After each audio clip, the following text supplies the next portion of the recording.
Seja bem-vindo, mais um vídeo aqui, Pastor Ginomar, aqui do meu lado, Tiago, Rodrigo. Prazer falar com vocês aqui para mais um vídeo onde nós vamos gravar aqui a respeito de viver o Evangelho de Deus, viver o Evangelho de Cristo, não simplesmente falar dele. Inclusive, tem uma frase que eu ouvi e marcou o meu coração. As pessoas estão cansadas de ouvir falar de Jesus. Elas não querem mais ouvir falar, querem ver Jesus. Exatamente. E é isso que a gente veio aqui falar nesse dia, né, nesse vídeo aqui, que é a gente viver esse evangelho, né, Tiago? A gente, não somente, às vezes a pessoa fala, eu vivo o evangelho, eu sou cristão, mas o que seria, né, a gente viver esse evangelho, não somente falar dele?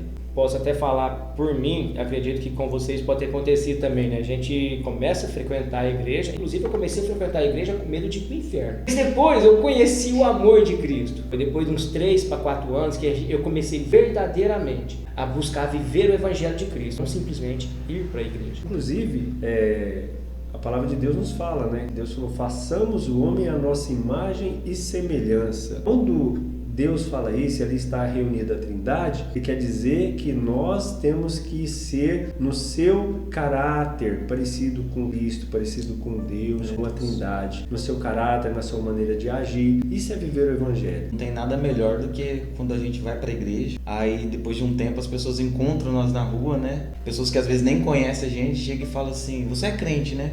Você vai na igreja, né? E às vezes a gente fica já assim, não, por quê? Como que você sabe? A pessoa já fala, né? Porque eu vejo um brilho diferente em você.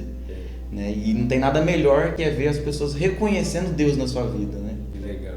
É interessante que as pessoas acham que para ser crente, que é o jeito popular de se dizer, né? Você tem que chegar em todo lugar e ficar falando Jesus te ama, Jesus te ama, Jesus te ama. É claro que nós devemos falar, se precisar. Mas se os nossos atos estiverem à luz da palavra de Deus, os nossos atos vão dizer por nós, sem que nós digamos uma só palavra. E uma coisa muito interessante é que às vezes para a gente se tornar parecido com Cristo, nós precisamos ler a palavra de Deus. E tem muita gente que tem dificuldade em ler a palavra. O que a Bíblia fala, não entendo. Eu já li e não entendo. Muitas das vezes a gente fala com pessoas que têm essa dificuldade. Mas, a partir do momento que você começa a ler, e aqui a gente deixa aqui, né, algo para essa pessoa que queira ler a Bíblia, começa lá no Novo Testamento, no livro de Mateus. Começa, lê um pouquinho hoje, lê um pouquinho amanhã, lê um pouquinho depois. Deixa eu até compartilhar uma particularidade minha. Eu comecei no Velho Testamento. Eu olhava e pensava, nossa, Deus é mal demais, não vou ler essa Bíblia mais não.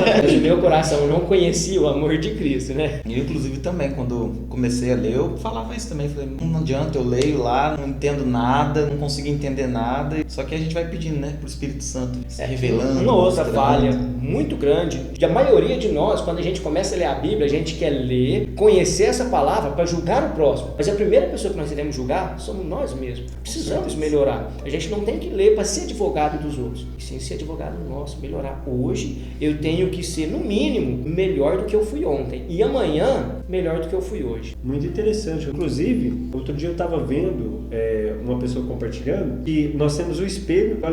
Quando a gente olha para o espelho, a gente olha para dentro de nós. Sim. Quando a gente olha o celular, as redes sociais hoje em dia, a gente olha a vida dos outros. Né? Então hoje o celular é isso, para a gente olhar a vida dos outros. Mas quando a gente pega a palavra de Deus, que é o espelho, e começa a ler, a gente vai olhar para dentro de nós. O que nós precisamos mudar na nossa família, na nossa casa, no nosso lar, no nosso trabalho, né, na nossa convivência do dia a dia. Isso é muito interessante. Já deve ter acontecido com vocês, né? Você tá ali no culto, aquela palavra abençoada, aí o irmão do lado olha e fala, fulano tinha que estar aqui. A palavra não era para ele, não. Hoje aponta, né? Você tá ouvindo? Não, mas eu tô julgando a luz da Bíblia.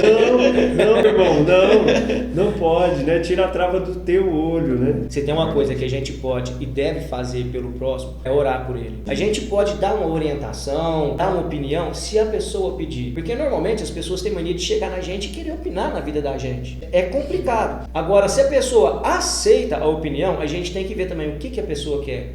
Eu quero ajuda para isso. Então a gente tem que ver o que a gente pode ajudar e chegar onde ele quer. Sim. E não falar o que a gente acha que é o melhor para nós. Tem que ver o que é melhor para ele. Uma coisa que eu acho muito também assim que acontece nas igrejas, o pastor local que quer convencer a pessoa do pecado. E nós sabemos que não é assim. Nós estamos ali para conduzir, para ajudar, para pegar pela mão, para levantar. Agora, quem vai convencer aquela pessoa do pecado dela é o Espírito Santo. É claro que a gente não pode generalizar, né, Tiago? Porque tem muitos pastores, nota 10, Sim, que nós admiramos, que são exemplos para nós. Sim. Mas infelizmente tem muito charlatanismo. Principalmente hoje na questão de revelações, né? Mas o ser humano gosta de ser enganado, né? É verdade. E partindo para o tema, viver o Evangelho de Deus, não simplesmente falar. E isso é muito interessante, porque é o que a gente vê em muitas igrejas hoje em dia. Não adianta a pessoa subir lá, pregar, falar do pecado, que você não pode falar do teu irmão, mal do teu irmão, que você tem que perdoar o teu inimigo, e a pessoa descer de lá, alguém caluniar aquela pessoa, alguém falar mal dele, ele não conseguir liberar o perdão para aquela pessoa. Exatamente. Não, eu vou falar uma experiência que eu vivi, fazendo uma mensagem motivacional para mandar no grupo, etc e tal, dirigindo, já estava errado, né? Gravando um vídeo dirigindo, tocando um louvor, coisa mais linda. Aí tocado pelo Espírito Santo, de repente o Espírito Santo me incomoda, falou assim, eu estava muito acima da velocidade permitida pela via na rodovia, colocando a minha vida e de outras pessoas em risco. Aquilo ali mudou minha vida. Eu pausei o vídeo onde eu estava gravando e continuei da realidade, falando com meus irmãos, pedindo perdão para todos eles, porque eu estava falando de Deus, porém eu estava andando contra o Evangelho de Deus. É que muitas das vezes a gente não olha para nós, né? Quando a gente sente algo, a gente fica procurando alguém para encaixar. Não, quando Deus fala, é sempre com você, é sempre comigo, é diretamente. Ele não manda recado, né? Exatamente. É o que aconteceu com Paulo, né? Saulo se tornou Paulo, depois que ele teve um encontro com Cristo, né? De perseguidor de cristãos, ele passou a ser um exemplo, né? Ele falou a ser de meus imitadores, como eu sou de Cristo, né? O que é ser um cristão? É um Cristo pequeno, um imitador de Cristo. Então, sempre que a gente estiver diante de uma situação, a gente vai se perguntar o que Cristo faria nessa hora, o que o Senhor faria nessa hora, né? E aí a gente vai ter a resposta do Espírito Santo, porque a gente vai agir de acordo com o que a palavra nos ensina. Se eu prego o perdão, eu tenho que perdoar, foi o que o Thiago falou, foi o que o Rodrigo está falando,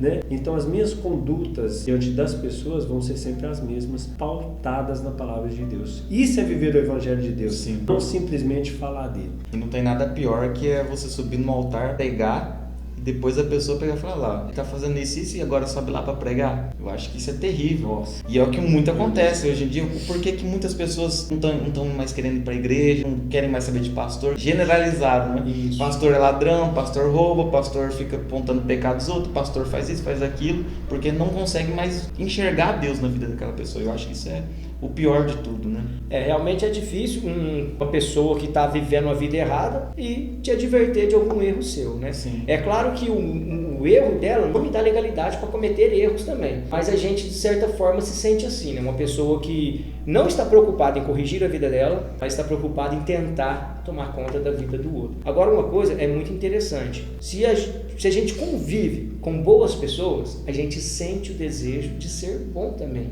Isso é gostoso, isso é contagiante. Então é fundamental que a gente analise com quem nós estamos convivendo. Mas que nem o exemplo que o pastor Dinomar usou, o exemplo de Paulo. Foi um grande perseguidor, porém foi apóstolo, foi um dos maiores. Olha só que benção. Muitas das vezes as pessoas pensam, poxa, mas eu já fiz isso, eu já fiz aquilo, Deus não vai me perdoar. Nós temos o Paulo como um grande exemplo. E quem somos nós para julgar, na verdade? Quem somos nós para julgar? Com certeza. Nós não podemos julgar porque nós somos servos do Senhor e pautados nisso, então não podemos julgar ninguém, né? Eu vi um testemunho, compartilhei ele 2 vezes já na minha rede social, e lá na América, lá para aqueles lados lá, um homem, ele foi condenado, e lá nós sabemos que eles vão tudo para júri popular, né? Todo mundo tem o direito de pegar e falar com aquela pessoa. Você fez isso, você fez aquilo. Realmente apontar ali o que aquela pessoa tinha feito. E esse homem, ele havia matado 40 mulheres, se eu não me engano. Nossa. Tinha tirado a vida de 40 mulheres de formas, assim, terríveis. E ele está sentado lá no tribunal, né? E as pessoas falando, você fez isso, você deveria morrer, você tem que arder no inferno, você não presta, se eu tivesse a oportunidade eu ia tirar a sua vida. E todo mundo acusando. E de repente entra um senhor de barba branca, né? E ele chega lá com a voz, aquela voz de choro, né? E ele pega e fala assim, olha, eu queria que você soubesse e você tornou a minha vida muito difícil. Mas você tirou alguém de mim, minha filha. E hoje você está me ensinando a viver aquilo que o meu Senhor me ensinou, que é o perdão. Hoje, todos que estão aqui estão com raiva de você, todos que estão aqui estão te acusando, te apontando. Mas hoje eu vou exercer o ensinamento que eu aprendi e que eu devo viver isso. Então eu quero que você saiba que eu te perdoo, eu libero o perdão na sua vida. E o incrível é que quando todos os outros estavam xingando, falando, você tem que morrer, ele só fazia aquela cara de deboche, sabe aquela pessoa quando fica debochada? Fica só assim, ó. e assim, assim. Só que a hora que esse senhor vai lá e fala assim, sinta-se perdoado, ele abaixa a cabeça e ele começa a chorar. Esse é o amor de Cristo que transforma, que constrange. Quem de nós nunca errou, né? Quando a gente erra, o que nós queremos? Queremos clemência, queremos perdão. Mas quando alguém erra com nós, muitas das vezes nós queremos o quê?